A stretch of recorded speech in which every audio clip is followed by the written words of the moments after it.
and what is the crime that I committed.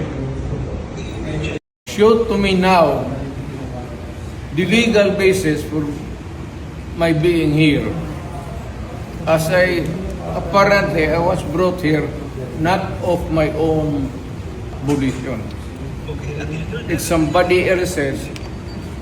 Kung hindi ibang tao, ikaw siguro, because this is your structure.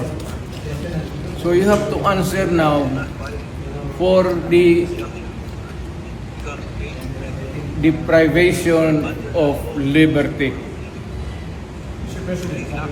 People general naman kayo.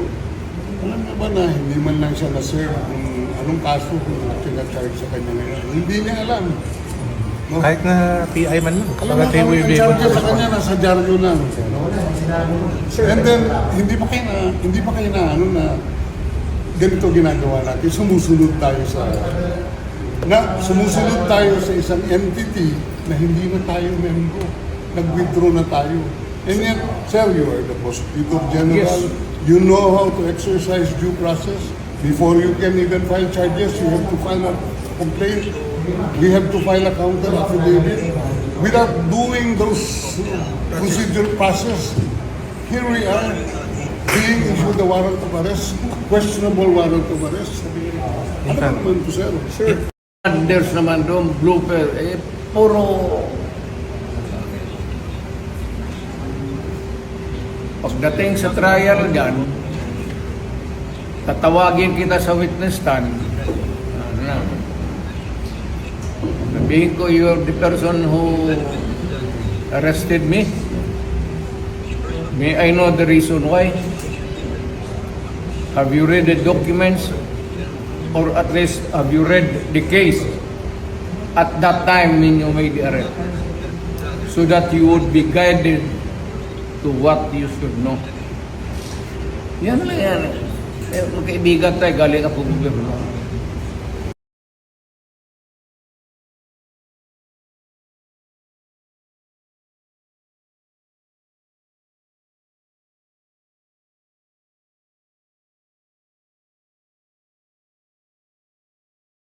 Recognizing our obligations under the law. Okay, sir? Sir, ganito. Let us follow the Ito na ang sinasabi ko, sir, na we can do this the hard way. We can do this the easy way. The easy way, sir, is for you to choose 3 people to accompany PR to the plane. May bus dyan. And he's going to the plane. Okay, sir. The hard way. What plane is this, sir? Ma'am, chartered flight. Chartered flight from... Okay. Sir, we need The to hard way. know. We The hard- need to know Ma'am, where you're ma'am, bringing ma'am. our president. Ma'am, the hard way. Sir, we need to know. Please give Ma'am. us information Makinig ka muna, ma'am. where you are bringing Wala sa pay grade ko yun, ma'am. Tagalogin na natin. Sabihin nyo kung saan siya dalahin. The hard way, Kung Tang sino po ina may ka. grade, The hard pakisagot way. po kami. the hard way is for me to